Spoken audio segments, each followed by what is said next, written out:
So we're here with Orla Pearson. We're going to be talking all about accessibility in events. Could you introduce yourself and tell me a bit about what you do? Sure. My name's Orla Pearson. My career has been only in making things accessible, mostly through live captioning. So I worked for the BBC for about 15 years and we developed live captioning. We were the team that developed live captioning for broadcast. It was a first in the UK. We also worked with Channel 4 and Sky and some other channels as well. And then I moved into the events world, working directly for deaf and hard of hearing people, but also working at events. And I realized pretty quickly that there was varying standards of captioners and knowledge. And I just thought, I'm going to create a company that will professionalize this in the events industry and help AV teams understand what it is they need to do and help captioners understand the tech, because not every captioner is tech. And and I've also built a software platform called Access Loop, which delivers live captioning and multi-language captions to events really easily. And we're using that here today. I wanted to talk to you a little bit about the Accessible Event show that you recently worked on. Could you tell me about what inspired the creation of that show? And also, how do you see it changing the way the events industry goes about accessibility? And the reason why we pulled it together was myself and Catherine Grenier initially had the idea because we kept going out to the industry to try and educate the industry. We created a series of workshops. I would speak on panels. I would have my own presentations, and it just didn't feel like we were making enough impact. So we decided we would have a whole show about it. And Shani Dehanda, who is an amazing campaigner and activist, presenter, broadcaster in that sphere, really wanted to join us. And when the three of us came together, it was like the dream team. So we pulled it together, and we were so lucky that HSBC, who are incredibly passionate about accessibility and banking and in every way, they came in as a headline sponsor. So that was amazing. And we had just the best feedback. We had so many sign up. Your biggest fear when you're running a show is empty seats. Is anyone going to show up? And we live streamed, which I think a lot of event organizers are coming away from, thinking that people are going to attend because of the live stream, whereas we see the live stream as an accessibility thing, where people who maybe don't want to leave the house or can't leave the house, or for financial reasons can't leave their house and come to London. We wanted to make that available for them, and we ended up having people from 11 different countries join as well. So the subject matter definitely resonated. We had 150 people online, which is a lot for a small show, and we had 120 people in the room. So it was amazing, and we had a lot of people come up to us afterwards and talk to us about accessibility and saying this is something we have to do, which is something I agree. So we were trying to educate a lot of people all at once, which I think we did. And what are some of the biggest barriers you believe still exist to accessibility within events? I think lack of understanding and knowledge that this isn't an easy win, that it's very nuanced. We're talking about people and what people need and might need. And, you know, it's quite interesting. We had human captions at the Accessible Events show, which are the most accurate that you're going to get. You'll have all the nuance, you'll have all the comedy, everything in there. And we had a person who had some hearing, but not all their hearing, going, I wanted AI captions because they're quicker. So you're trying to balance all these needs, and that's quite difficult. So I think people go, yeah, great, let's do accessibility this year, we'll do it. You need to talk to experts, you need to talk to good suppliers, you need to educate yourself on what you're trying to achieve, and also understand that there is no truly accessible event. You can only do your best to try and meet the needs of as many people as you can. But that's really not that difficult, and it's just a different way of thinking, and most of it's free, but there are some things that will cost money, like everything. Do you think that the show helped organisers to overcome some of those issues or give them some solutions? I think it definitely did. We had expert panels. So we had Barry Jones from Channel 4. He's fantastic. He's their head of events, and he has a great way of delivering knowledge and education and sound bites for people. And I think a lot of people really appreciated that. We had Ross Calladine, who's head of Visit England and is very passionate about accessibility himself. We had Mali Fernando from HSBC talking about accessibility. So I think people really learned a lot. And I think the thing that made me most most happy that we'd done it was someone came up to me afterwards and said, "That's the best event I've been to in 10 years because you led with content and education and I wasn't being sold anything." But yeah, that was really, really good. And people came back to us afterwards saying, "I hadn't understood this. I'm going to do this. I'm going to try and do that."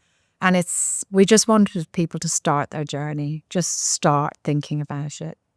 Accessibility often relies on a lot of cross-industry collaboration between venues, organisers, suppliers. Did the show kind of foster those cross-industry conversations and solutions? And also, could you tell me a bit about those? Well, we worked with the Drum in Wembley, and it's an incredibly accessible event already. So that was really helpful. So we didn't have to do that work. And I would say to people who are looking at venues is that first thing you should be saying is how accessible is your venue? And if it's not accessible, then the only way they're going to change that is if you don't book it. So that's always my advice to people. So yeah, we had lots of conversations with them. And also we added in extra accessibility.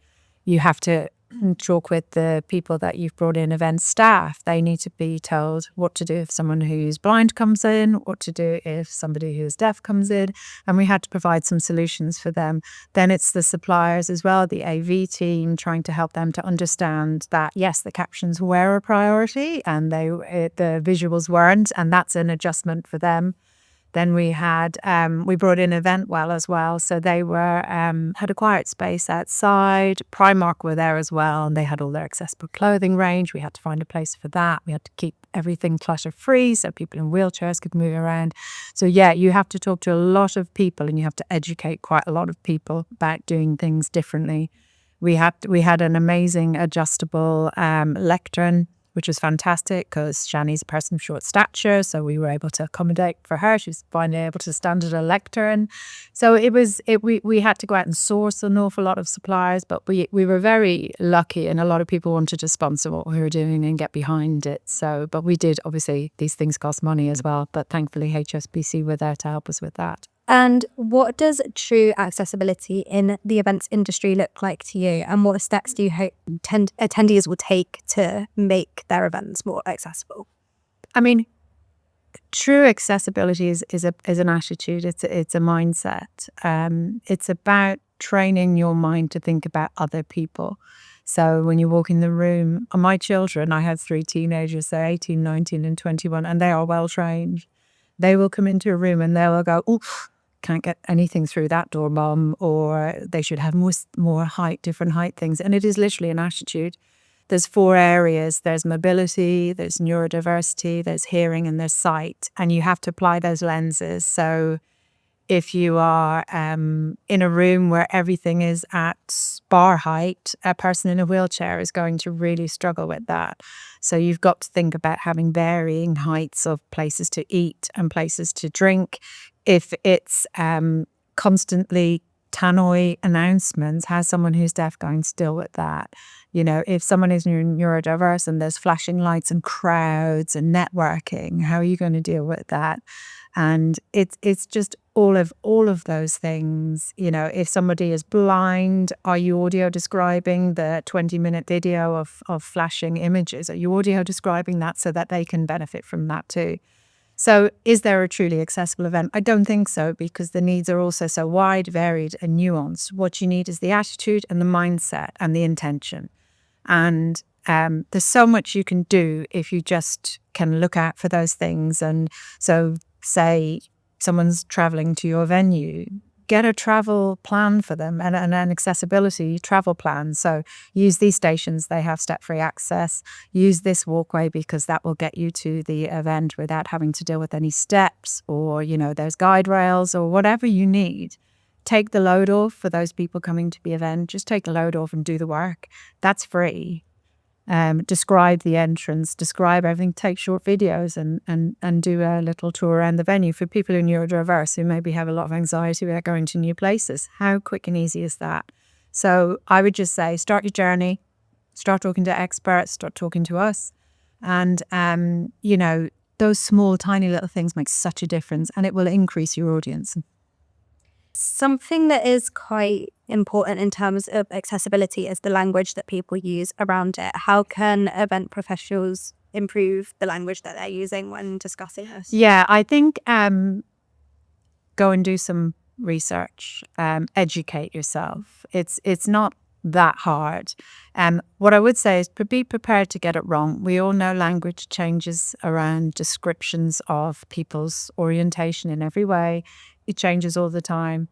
I've been called out a few times. And the thing is, just don't be insulted. Don't take it personally. Accept it and move on. How people want to be described is entirely up to them and not up to us. So I think just go out there, educate yourself. We've got some guidelines in the stuff that we have, content that we help people with. But it will always change. It will always change. When I started, deafness was described in a very different way to how it is now. It was hearing impairment. It's now hearing loss, where visual impairment is very acceptable, but hearing impairment is not. So again, and it's up to the people who identify in those ways for them to decide, not me. What do you wish event professionals did more of in terms of accessibility? I think if they just, at the beginning of their event, ask themselves, am I including everybody? I know we have our target audiences and this, that, and this, that, and the other, but 1 in 4 people in the UK has a disability. So their target audience has a disability. And to understand that and to, at the very beginning, start to plan it in, because retrospective accessibility never works. It's really obvious that someone's thrown it in at the end. The other thing I would say is look for professionals. Look for good suppliers. AV companies are fantastic, but they are not accessibility providers. And I know it's so easy to go to an audiovisual or your provider, your production company, and say, I need all of this. Actually, it's much more nuanced than that. And a good production or AV company will push back and say, that's not our area, but we know somebody here who does that. So I would say get some really good suppliers. They're easy enough to find. You can talk to any of us at the Accessible Events Show or myself at My Clear Text or Access Loop. We'll help you find the professionals that you need to find. Catherine Grenier runs Attendable, which is an incredible events organisation, and she accessible events and company, and she provides consultancy as well. So the Accessible Events Show is meant to provide resources for people to come, and we are your resource.